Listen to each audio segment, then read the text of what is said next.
മുസ്ലിം league സംസ്ഥാന vice president TM. സലീമിന്റെ മരുമകൻ MDMA-യുമായി പിടിയിൽ. കുമാരമംഗലം സ്വദേശി റസിൻ ഫാമി സുൽത്താനാണ് പിടിയിലായത്. പ്രതിയിൽ നിന്ന് 34 ഗ്രാം MDMA പിടികൂടി.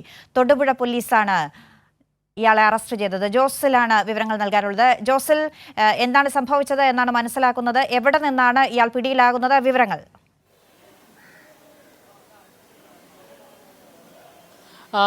അന്ന, ഈ തൊടുപുഴ പോലീസാണ് ഇയാളെ അറസ്റ്റ് ചെയ്തിരിക്കുന്നത്. റസിൻ ഫാമി സുൽത്താൻ എന്നാണ് ഇയാളുടെ പേര്. എറണാകുളത്ത് നിന്ന് വിൽപ്പന ഉദ്ദേശത്തോടുകൂടി 60 ഗ്രാം MDMA ആണ് ഇദ്ദേഹം വാങ്ങിയത്. അതിൽ 25 ഗ്രാം വിറ്റു. ബാക്കി 35 ഗ്രാമോളം വരുന്ന MDMA ആണ് ഇയാളിൽ നിന്ന് പോലീസ് പിടിച്ചിരിക്കുന്നത്.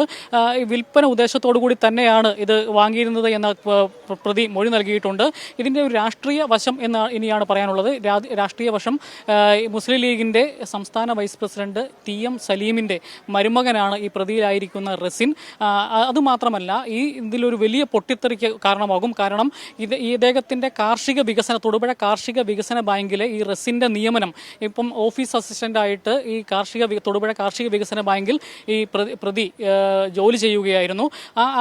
അതിലെ നിയമനം, ഈ കാർഷിക വികസന ബാങ്കിലെ അനധികൃതമായ നിയമനം KPCC എക്സിക്യൂട്ടീവ് അംഗം, മുൻ ഇടുക്കി DCC പ്രസിഡന്റായിട്ടുള്ള റോയ് കെ പൗലോസ് പ്രസിഡന്റായിട്ടുള്ള ബാങ്കാണ് ഈ കാർഷിക വികസന ബാങ്ക്. ആ കാർഷിക വികസന ബാങ്കിൽ മുസ്ലിം ലീഗിൻ്റെ യൂത്ത് ലീഗിൻ്റെ ജില്ലാ ഭാരവാഹികൾക്ക് നിയമനം കൊടുക്കണം എന്നായിരുന്നു മുസ്ലിം ലീഗിൻ്റെ ജില്ലാ കമ്മിറ്റി തീരുമാനിച്ചത്. എന്നാൽ അതിനെ മറികടന്ന് ജില്ലാ പ്രസിഡന്റായ KMA ഷുക്കൂറും സംസ്ഥാന ഭാരവാഹിയായ ടി.എം. സലീമും കൂടി ഈ മരുമകനെ, ടി.എം. സലീമിൻ്റെ മരുമകനെ നിയമിക്കുകയായിരുന്നു. അതിനെ തുടർന്നാണ് മുസ്ലിം ലീഗിൽ, ഇടുക്കി ജില്ലയിലെ മുസ്ലിം ലീഗിൽ വലിയ പൊട്ടിത്തെറി ഉണ്ടായത്. തൊടുപുഴയിലെ ഓഫീസ് അടക്കം പൂട്ടുന്ന ഒരു സാഹചര്യമൊക്കെ ഉണ്ടായത്. ഇപ്പോൾ ഏതായാലും ഈ അറസ്റ്റും കൂടി ഉണ്ടായത്. കാരണം ഈ സ്വഭാവശുദ്ധി അന്ന് തന്നെ ഈ ചോദ്യം ചെയ്യപ്പെട്ടിരുന്നു. ഈ മരുമകൻ്റെ ഒരു പ്രധാനപ്പെട്ട ഒരു ബാങ്കിൽ, കോൺഗ്രസും മുസ്ലിം ലീഗും കൂടി ഭരിക്കുന്ന ഒരു ബാങ്കാണ്. ആ ബാങ്കിലെ ഇയാളുടെ നിയമനം വളരെ വലിയ വിവാദം സൃഷ്ടിച്ചിരുന്നു. ഏതായാലും ഇപ്പോൾ ഈ അറസ്റ്റും കൂടി നടന്ന MDMA-യുമായിട്ടുള്ള അറസ്റ്റും കൂടി നടന്നതോടുകൂടി വളരെ വലിയ പൊട്ടിത്തെറിയിലേക്ക് ഇടുക്കി ജില്ലയിലെ മുസ്ലിം ലീഗും പോകും എന്ന കാര്യത്തിൽ സംശയമില്ല. ഏതായാലും നിലവിൽ പ്രതിയുടെ ഫിംഗർ പ്രിൻ്റ് അടക്കമുള്ള മറ്റ് ഫോറൻസിക് പരിശോധനകളെല്ലാം പോലീസ് നടത്തിക്കൊണ്ടിരിക്കുകയാണ്. എറണാകുളത്ത് നിന്നാണ് ഇയാൾ 60 ഗ്രാം, ഇപ്പോൾ നിലവിൽ 60 ഗ്രാം MDMA വാങ്ങിയതെന്നും അതിൽ 25 ഗ്രാമോളം വിറ്റു തീർത്തുവെന്നും നിലവിൽ ബാക്കിയുള്ളതാണ് ഇയാളുടെ കയ്യിൽ നിന്ന് പിടിച്ചതെന്നുമാണ് ഇപ്പോൾ പോലീസ് പറയുന്നത്. അന്ന. അതെ ജോസിൽ, തൊടുപുഴ കാർഷിക വികസന ബാങ്കിലെ ജീവനക്കാരനാണ്. അതിൽ പ്രശ്നങ്ങൾ നിൽക്കുന്നുണ്ട്. അതായത് അതേ സമയം തന്നെ ഈ വിൽപ്പന ആദ്യത്തെ സംഭവം ആയിരിക്കില്ലല്ലോ. പോലീസ് എന്താണ് പറയുന്നത്? കൂടുതൽ വിവരങ്ങൾ അവർക്ക് ലഭ്യമായി തുടങ്ങിയിട്ടുണ്ടോ? തുടർച്ചയായിട്ട് ഇത് ആദ്യത്തെ സംഭവമാണ് എന്നൊരു വിലയിരുത്തലിലേക്ക് പോലീസ് ഉണ്ടോ? അതോ ഇതിനു മുമ്പ് തന്നെ പല തവണയായി ഇപ്പോൾ പകുതി വാങ്ങിച്ചതിൽ പകുതിയും വിൽപ്പന നടത്തിയിട്ടുണ്ട് എന്നതിൽ നിന്ന് മനസ്സിലാക്കാവുന്നത് ഇത് ആദ്യത്തെ സംഭവം അല്ല എന്ന് വേണമെങ്കിൽ പറയാമല്ലോ. തീർച്ചയായിട്ടും അന്ന, ഇത് പോലീസും അതുതന്നെയാണ് വ്യക്തമാക്കുന്നത്. ഇയാളെ കുറേ കാലങ്ങളായി പോലീസ് നിരീക്ഷിക്കുകയായിരുന്നു. നിരീക്ഷണത്തിൻ്റെ ഒടുവിലാണ് കഴിഞ്ഞ ദിവസം പോലീസ് ഇയാളെ അറസ്റ്റ് ചെയ്തത്. ഇയാളുടെ കയ്യിൽ നിന്ന് അപ്പോൾ ഈ MDMA പിടിച്ചു. ആദ്യം ഇത് സമ്മതിക്കാൻ സ്വന്തം ഉപയോഗത്തിലാണെന്നൊക്കെയാണ് പറഞ്ഞെങ്കിലും പിന്നീട് വിൽപ്പനയ്ക്ക് തന്നെയാണ് എന്ന് അദ്ദേഹം സമ്മതിച്ചു എന്നാണ് ഇപ്പോൾ പോലീസ് പറയുന്നത്. അതിൽ 60 ഗ്രാമാണ് ഈ എറണാകുളം സ്വദേശിയിൽ നിന്ന് വാങ്ങിയത്. അതിനുശേഷം അതിൽ 25 ഗ്രാമോളം വിറ്റു തീർത്തതായി തന്നെ പോലീസിനോട് ഈ പ്രതി സമ്മതിച്ചിട്ടുണ്ട്. ഏതായാലും മുസ്ലിം ലീഗിനകത്ത് ഇടുക്കി ജില്ലയിൽ വളരെ വലിയ ഒരു പൊട്ടിത്തെറിക്ക് ഇത് ഇടയാക്കും എന്ന കാര്യത്തിൽ സംശയമില്ല.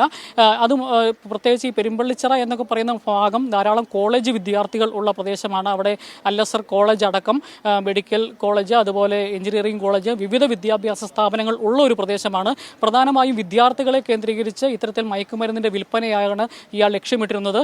കാലങ്ങളായി പോലീസിൻ്റെ നിരീക്ഷണത്തിലുള്ള ആളായിരുന്നു ഈ റസിൻ ഫാമി സുൽത്താൻ എന്നാണ് പോലീസ് വ്യക്തമാക്കുന്നത്. അന്ന. അതെ ജോസിൽ, ഇയാളുടെ ഒരു ബാക്ക്ഗ്രൗണ്ട് എന്താണ്? ഇതിനു മുൻപ് ബാങ്കിൽ ജീവനക്കാരനായി ജോലി ചെയ്യാൻ തുടങ്ങുന്നതിന് മുൻപുള്ള ഇയാളുടെ ബാക്ക്ഗ്രൗണ്ട് എന്താണ്?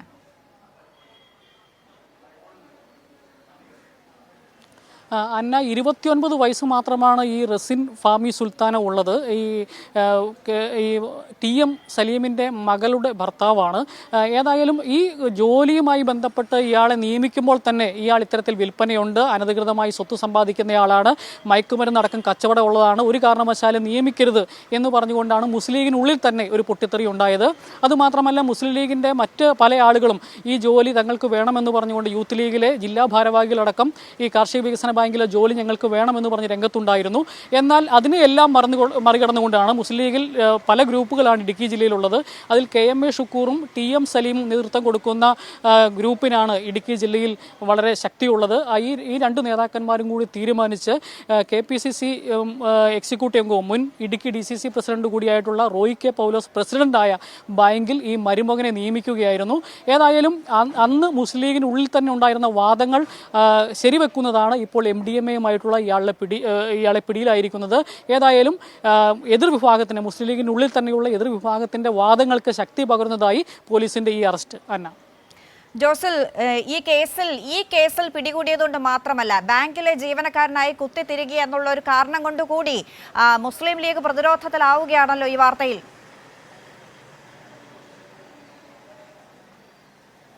തീർച്ചയായിട്ടും അന്ന, അതാണ് ഞാൻ ആദ്യം തന്നെ സൂചിപ്പിച്ചത്. ഈ മുസ്ലിം ലീഗുമായിട്ടുള്ള ഇയാളുടെ ബന്ധം എന്ന് പറയുന്നത് TM സലീം എന്ന് പറയുന്ന സംസ്ഥാന വൈസ് പ്രസിഡന്റിൻ്റെ മരുമകനാണ്, മകളെ കെട്ടിയ ഭർത്താവാണ് എന്നുള്ള ഒരു ബന്ധം മാത്രമാണുള്ളത്. അതുപയോഗിച്ചാണ് നിരവധി അർഹതപ്പെട്ട, അതായത് ഇപ്പം രാഷ്ട്രീയ നിയമനമാണെങ്കിൽ പോലും ഓഫീസ് അസിസ്റ്റന്റ് തസ്തികയാണ്, അതിനാണെങ്കിൽ പോലും